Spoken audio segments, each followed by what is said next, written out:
Hey everyone, this is day 3 of 100 Days of Action. It is 11:50 something, so it's technically still today, which means I haven't yet missed a day. This has been a bit of a brutal 24 hours. My dog was really sick and I was really worried about him for a little while there, so I didn't sleep at all last night. And by 7 o'clock this morning, I finally, hey Marcia, nice to see you. By 7 o'clock this morning, I finally got about 2 hours of sleep. And I was really struggling. Hey Robin, hey Judy. I was really struggling, like, how am I going to get all of the things done that I really wanted to today when my dog is sick and I'm watching him and I haven't slept? And so I relaxed today. Hey Alex. Hey Mathieu. And so I was like, how am I going to get everything done that I've committed to doing today? And the answer is sometimes you don't get everything done. That said, I actually had a second wind, if you like, and it wasn't driven by, I wasn't suddenly inspired to do some of the things that I had on my list today. One of those important commitments I've made to myself is to keep my home clean and to have a really tidy workspace where I feel inspired and excited to sit down every day and get to work.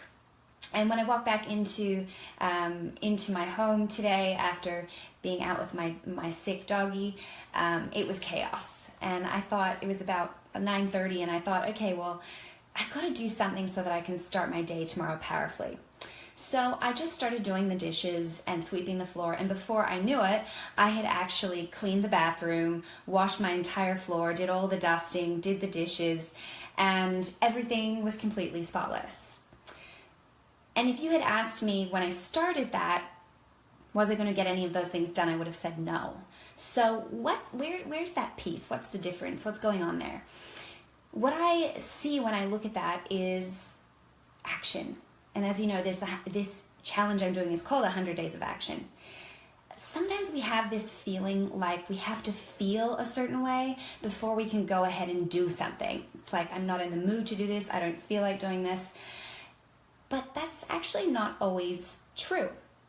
You know, if we operate under this idea that if we don't feel like doing something, then we're not going to be able to do it, we're going to get a lot less done than if we go ahead and start taking action despite not feeling like it. And in fact, it's one of those things where sometimes getting started is the hardest part. And once you're started, once you're in action, then you're working through that. So to give you an example, with my dog being so sick, like blood everywhere, horrible, absolutely just awful, I had all this adrenaline building up in my system.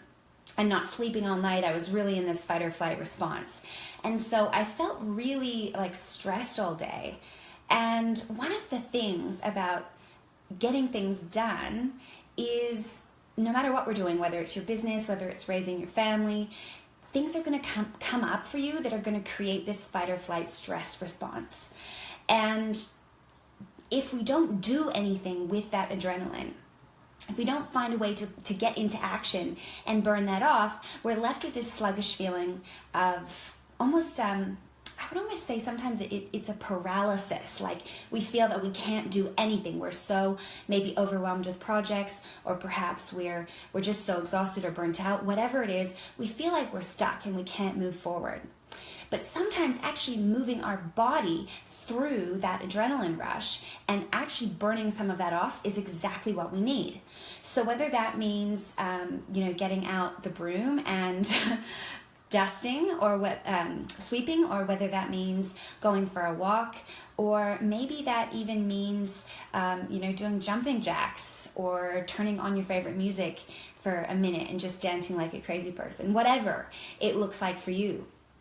And once you're actually moving your physical body, you're able to move. Hey Katie, nice to see you, Bronwyn. Once you're moving your physical body, then you're able to actually get out of that fight or flight mentality. We really need to have that balance between the thinking.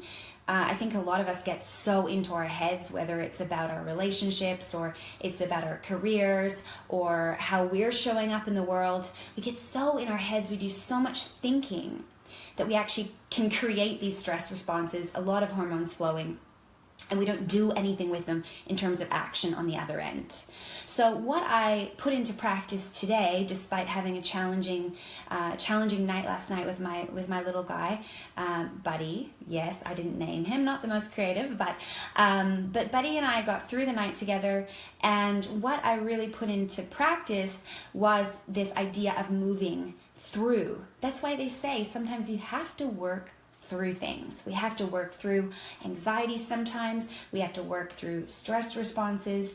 And that is one of those steps I was talking about when you're in breakdown, whatever you want to call that. Hey, Addie, nice to see you all the way from Europe. When you're in this sort of stage of breakdown, if you like, it's really, really important to get that energy flowing, to be able to start again. Hey, Ben, nice to see you from New Zealand.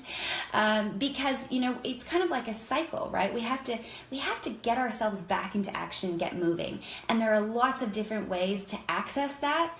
And using our physical body to move and create action is just one of those things.